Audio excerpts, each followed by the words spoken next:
What's up guys, welcome to FoundFlix. On this Ending Explained, we will be looking at Before I Wake, the supernatural thriller all about a boy who has mysterious dream powers. From Mike Flanagan of Oculus, Hush, and Gerald's game, the movie was initially scheduled for theatrical release a few years back, and it wasn't until now that it has finally officially been released in the US by Netflix. Starring Kate Bosworth and Thomas Jane with some ridiculous hair, Before I Wake is more of a fairy tale than a straight horror movie, but it does have some genuinely scary moments as well. Most notably the skeletal, sunken-bodied creature called the Canker Man. The film does explain what the monster is, as well as many of the main mysteries presented, but there are still a few elements unknown. So let's check out Before I Wake, breaking down the film's big moments and explaining the quite downbeat ending. Our opening finds a young boy, Cody, asleep in bed, and unbeknownst to him, a man, Waylon, enters the room carrying a gun. Clearly upset, Waylon apologizes, tears in his eyes, aiming the gun at Cody, until the door flings open on its own, causing him to misfire and waking Cody up. Unable to follow through, Waylon drops the gun crying, Cody looking distressed. This opening scene gives us a glimpse of Cody's previous foster parents,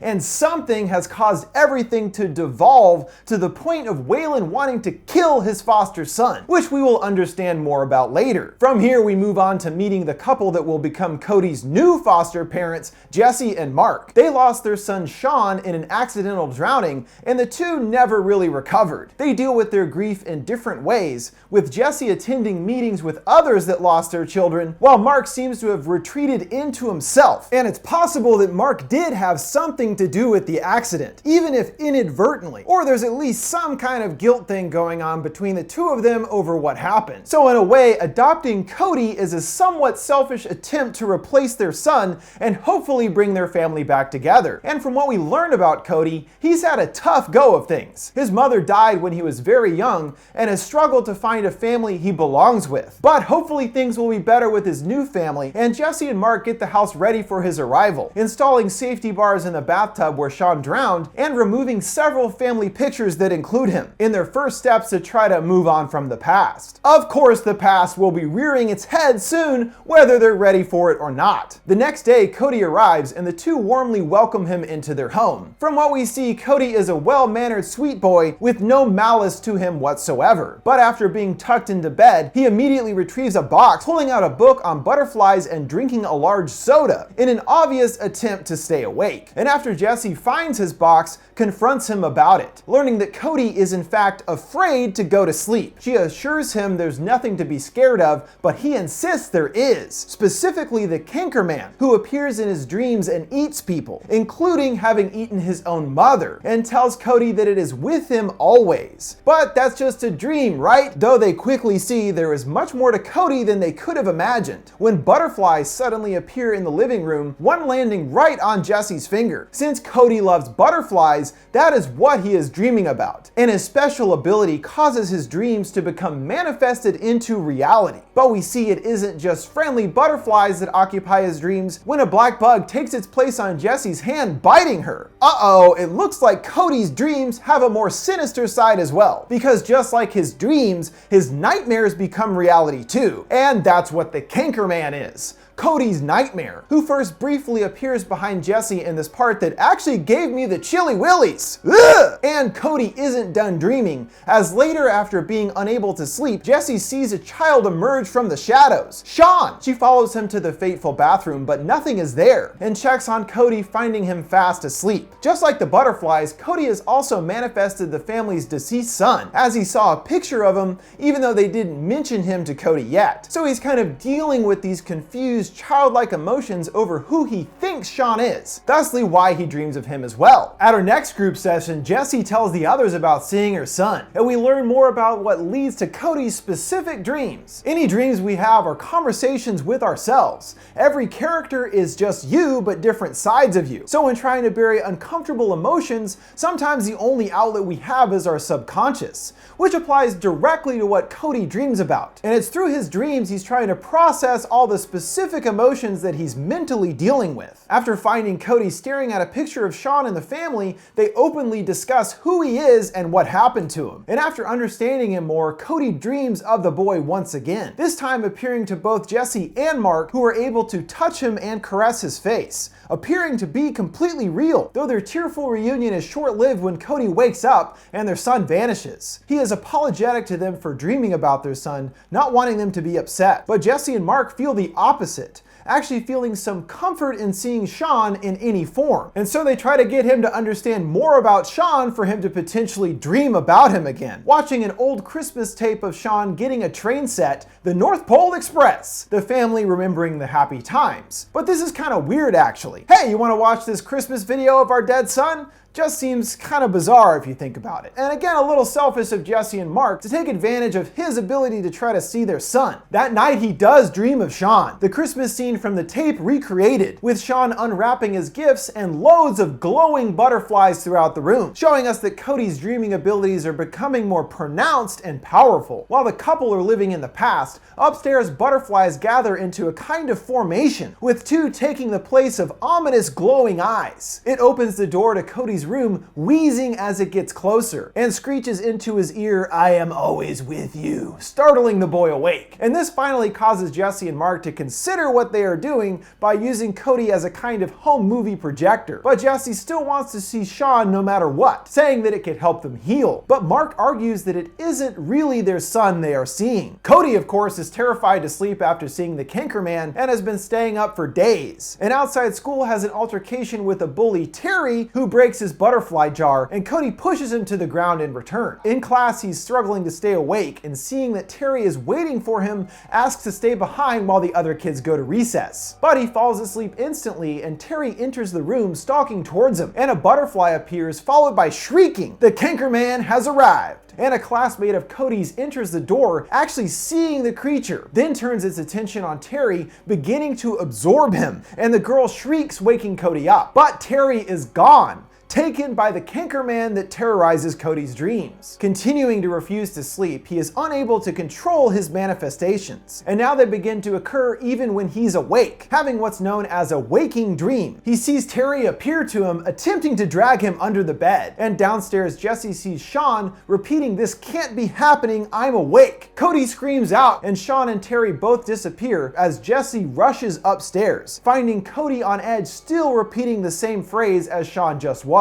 Increasingly concerned over his not sleeping, as at his age this can cause permanent damage, Jesse uses her position as a nurse to get sleeping medication for the boy, sneaking the drugs into a snack for Cody, unbeknownst to Mark as well. But she will soon come to regret this, as Cody falls asleep, and the Christmas scene with Sean is recreated once more, but this time the tree is dimly lit, and a large strange package sits in front of their son. Jesse leans down in front of him, calling his name, and black liquid shoots onto her, followed by bugs emerging out of his mouth. The box opens and out steps the Canker Man, also launching bugs at her. Upstairs, Mark attempts to wake Cody up, but he is unresponsive due to the drugs, and the Canker Man breaks the door down, grabbing Mark, with the Canker Man's flesh overtaking him, infusing Mark with the creature, and he is gone. In the aftermath of his vanishing, social services find out about her having drugged Cody, even though she was technically doing it out of desperation to help. But they don't understand what's going on and end up taking Cody away from her. She tries to reach out to the adoption agent, who is unwilling to help, though Jesse is able to find a file with a list of Cody's previous foster parents, leading her to Waylon Young, who is in the opening scene now a patient at a mental facility. He reveals to Jesse that he fostered Cody for 15 months, and he was then given to another family that also disappeared, just like her husband has now. She asks if it's possible to get him back,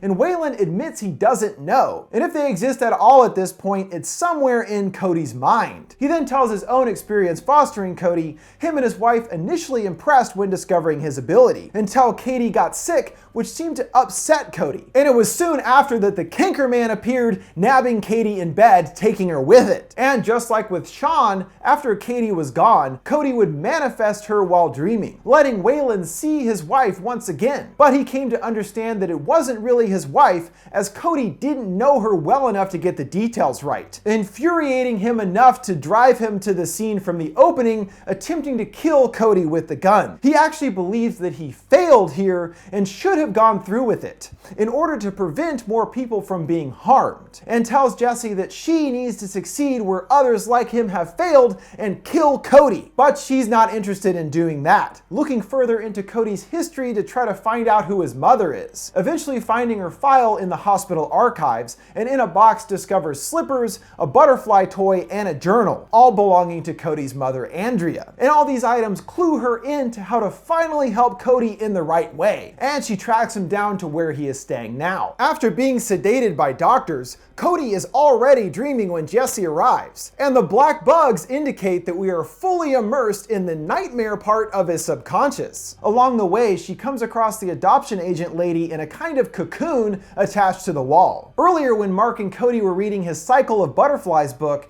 they spoke of a chrysalis, which is a cocoon that keeps the butterfly safe. And that's what Cody is doing here in an attempt to keep everyone safe from the Canker Man who has now taken over his dreams. She continues searching for Cody, encountering Terry in a black liquid-filled bathtub shrieking, and Sean also appears creepily peeking over the top, then reliving his drowning in the water to Jesse's dismay, but forces herself to walk away, showing she's no longer allowing herself to be hung up on her memories of her dead son, driven at this point to save Cody. She finds Cody in another room sitting on the couch, and behind her a ghost woman with no eyes appears, caressing the boy's face, and then digs her fingers into his head, twisting it around. And Cody changes into Sean, now with no eyes. I'm fairly certain the woman is supposed to be Jessie, as she is the only blonde in the whole movie. So I think the whole idea of what's happening here is a representation of what Jesse has done to Cody. Him feeling that Jesse has been using his powers to see Sean, and that's why he turns into Sean, thinking that he can never really replace her deceased son. Then Mark appears, also eyeless, bugs crawling from the empty sockets. She escapes, finally finding the real Cody in his room asleep, but the Canker Man appears, grabbing her and launching her down the hallway. It stands there for a moment, shrieking, then running at her. She doesn't move, but pulls out the butterfly toy from Cody's mother's box of belongings, and the creature slows down, seeming to recognize the toy. Jessie then surprisingly reaches out her arms, hugging the creature,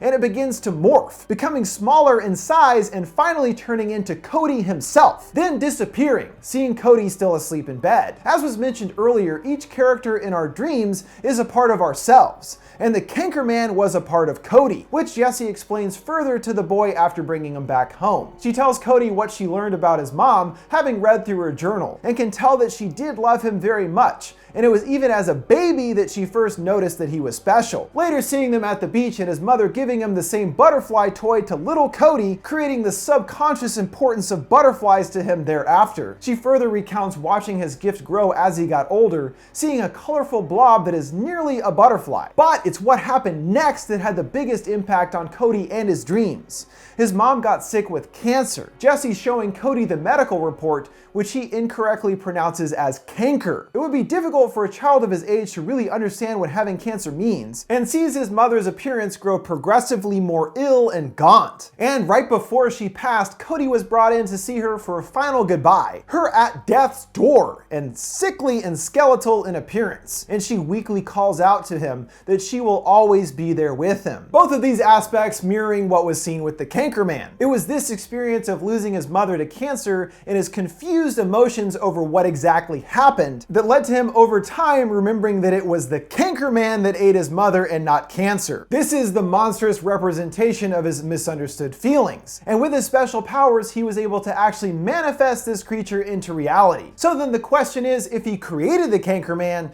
does he have the ability to bring the people back that it took? The ending touches on this, giving us hope that there is at least a possibility of a happy ending for the victims. When tucking Cody into bed, he's worried their bedtime story can't possibly have a happy ending because of all the people who went away. Jessie says no one really ever goes away completely because they live on in our hearts and minds. In their story, she says, Terry the bully woke up in bed like nothing ever happened, and whatever made him a big fat jerk is gone. The nice lady Katie comes back home to her husband that tried to kill Cody and lived happily ever after. And Daddy, she says, got the best present of all, seeing him reunited with Sean and the two hug, which is actually just depressing if you think about it. Instead of her being all, oh, and then daddy comes home and we're back together, a family. It's like, no. All daddy wanted was to be with his ghost son. He didn't really care too much about us. Can those things really happen? Cody asks. And Jesse says that all depends on you, telling him he has an amazing gift, and who knows what can happen as it grows. He then closes his eyes, manifesting a butterfly in his hand while awake. So what exactly is all this trying to say? At this point, all the missing people are still gone, but Jesse is trying to implant the idea into Cody's subconscious that he does have the potential ability to bring them back one day. Throughout the story, he never appears to have any kind of control over his power. It just kind of happens on its own. But the ending moment where he creates a butterfly shows us the beginning stages of him learning to control his gift. As he learns to control it and increase in strength, it is possible that through the power of his mind, he can make those happy endings happen for the missing people. Since it was his mind that manifested the Canker Man in the first place, it stands to reason that his mind could also bring them back. Though in the meantime, they are still gone, lost somewhere deep in his subconscious. So that's kind of a bummer. All those people are just gone because of Cody and his wacky dream. But for now, I guess at least Cody has a family that he finally belongs with and accepts him. And Jessie at least finally moved past Sean's death and now completely accepts Cody as her son. That'll do it for this ending explained on Before I Wake. I had some people saying they had specific questions about the movie, so if I didn't answer those, put them in the comments below. And if you have suggestions for any other movies or TV shows you'd like to see me explained, send them my way at FoundFlix on any of my social media accounts. What did you guys think of the movie and its ending? Do you think Cody will be able to bring the missing people back? Let me know your thoughts in the comments below. Make sure to like, subscribe, and follow. Thanks for watching FoundFlix. See you next time.